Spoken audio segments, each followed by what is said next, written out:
Voici l'exercice que vous aviez à faire au cours précédent. Donc vous avez la fonction f de x est égal à 2x et on vous demande de la représenter graphiquement dans un repère orthogonal, donc que vous avez juste en dessous, en cédant des tableaux et des valeurs précédentes.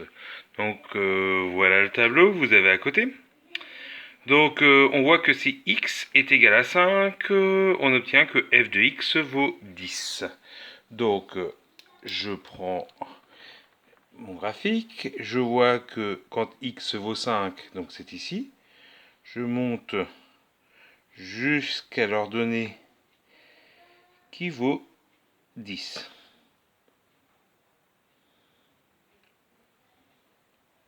Je continue. Ensuite, je vois que si j'ai moins 3, j'obtiens moins 6. Donc pour moins 3, je descends jusqu'à moins 6 et j'arrive ici. De la même façon, j'ai placé le point de coordonnées 1, 2. Par contre, dans ce graphique, je ne peux pas placer le point de coordonnées 6, 12 qui m'est donné, parce que 12, ça descend, ça sort de l'écran. Et j'ai 7 demi, 7. Alors 7 demi, je vous rappelle que c'est 3,5. Donc 3,5, je suis à peu près ici. Et j'arrive à 7 ici. J'ai ensuite rejoint les points. Rien d'étonnant que ça passe par l'origine et que ce soit une droite, puisque on a écrit dans le cours qu'une fonction linéaire était une situation de proportionnalité. Et on me demande de prouver que l'image de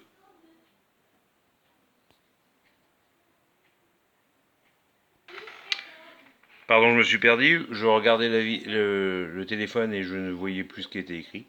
Déterminer l'image de 1 et de moins 3. Donc l'image de 1, c'est très simple. Je pars de 1 et je vois que l'image de 1 est 2. Donc je peux écrire que f de 1 est égal à 2. De la même façon, pour moins 3, je vais ici, je vais jusqu'à la représentation graphique. Et l'image de moins 3, c'est moins 6. Donc je peux écrire que f de moins 3 est égal à moins 6. Donc rien d'étonnant puisque c'est les valeurs qu'on retrouvait dans le tableau de toute façon. Alors ensuite, à la question 3, on me demande de déterminer graphiquement x pour que f de x est égal à 12 et que f de x est égal à moins 8. Alors en fait, ça revient, si vous voulez, au niveau du vocabulaire, à trouver l'antécédent de 12 et l'antécédent de moins 8. Donc là, c'est un peu le contraire. Donc 12, toc, toc, toc, toc, toc, je suis ici. Et de toute façon, c'est la valeur qu'on avait dans le tableau. Donc l'antécédent de 12, c'est 6. Donc on peut écrire que c'est f de 6 qui vaut 12. De la même façon, l'antécédent de moins 8, je pars de moins 8. Toc, toc. Et je remonte et je tiens que c'est moins 4. Donc on peut écrire que l'antécédent de moins 8 est moins 4, ou alors que f de moins 4 est égal à moins 8. Petite remarque, en fait, quand on est sur un graphique comme ça, on est capable de retrouver le coefficient directeur de la fonction en partant d'un point n'importe où. Vous voyez, si je vais ici, si je me décale de 1, je me rends compte que je monte de 2. Voilà pourquoi on avait obtenu f de x est égal à 2x. Si j'avais eu un coefficient négatif, la droite aurait été décroissante, on serait descendu.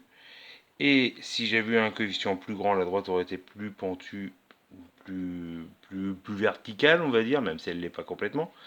Et si ça avait été plus petit que 2, la droite aurait été moins pentue. Donc ce qui correspond justement à ce que dans le cours vous avez ici. Donc même graphiquement, on est capable de retrouver sans difficulté le coefficient de proportionnalité quand on parle de situation de proportionnalité ou le coefficient directeur quand on parle de fonction.